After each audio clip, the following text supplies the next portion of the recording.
Well, what can I say? This position's crazy. This position is very crazy. It's white to move. If pawn takes knight on e3, it's bishop e3, checkmate, checkmate, checkmate, checkmate, checkmate, and so it's not going to be touched. And if black so wishes, if fe3 of course, then we can just take the queen. Doesn't matter. This game came about in the Belgium Championships of 1937, and who would think that after 7 moves it's checkmate for black. So here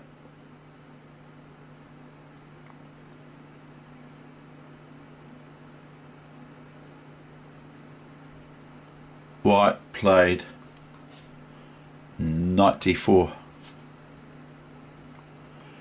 and did black just respond with e d4?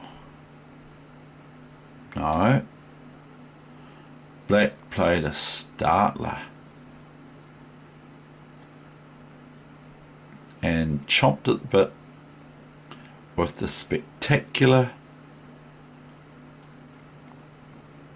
queen f2 check.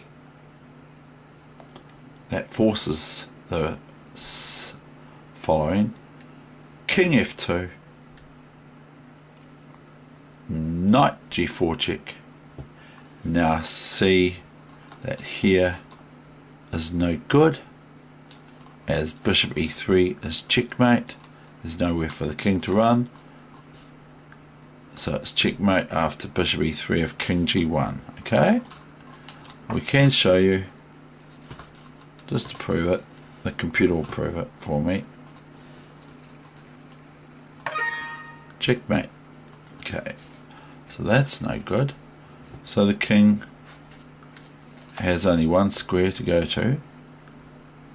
King f3. Now did black here now say, oops, I made a big mistake, sorry white, would you please let me off? Now I want to go back first to before knight d4, after knight d4. Now if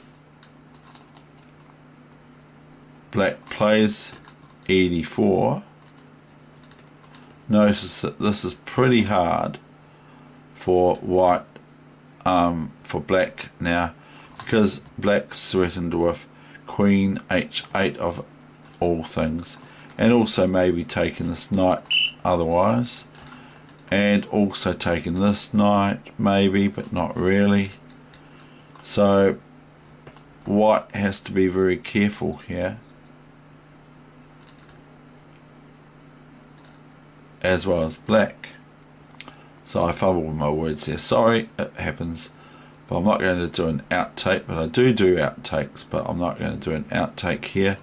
It's difficult for black to progress here if they play e d4 is what I'm saying.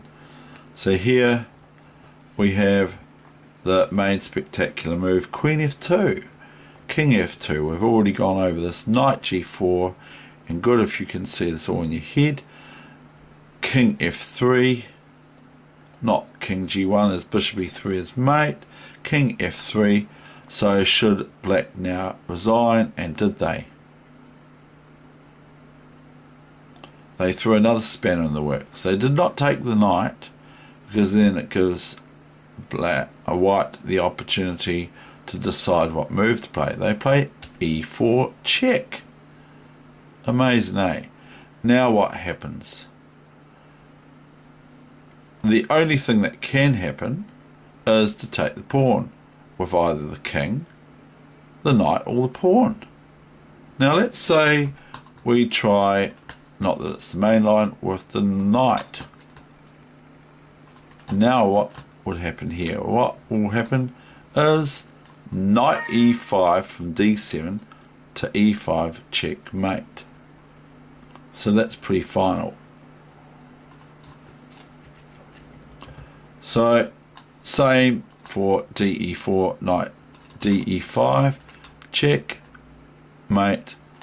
So knight d7, e5, checkmate, because there's nothing that can stop. So white takes the pawn on e4. Then should black resign now? Did they play rook a e8 and join the rook in, or did they play something else? They now play this, check. Knight d7 to f6, check, again forcing a response by the king because it's a check with a knight. So the only way to get out of a check from a knight is either A, take the piece that's checking the king, or move out of the way. You can't put something in the way, of course, so you've got to move out of check. Now it looks like black's just going around the mulberry bush because the king can go back to f3, so he's had a feed on e4 and he's taken the queen on f2 and other things too, so he's doing pretty well. White's even captured these two pawns here. Knight g e5, or knight e5 check, and now black is met with king f2, and here is the final moves.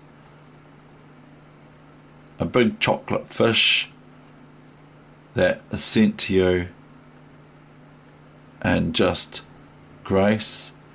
Knight f6 to g4, king g1, bishop e3. That's the end of this session. I hope you enjoyed it. If you did enjoy it, you might like to tick the like box, because I really like the like box being ticked. And if you don't enjoy it, well, there's another box to tick.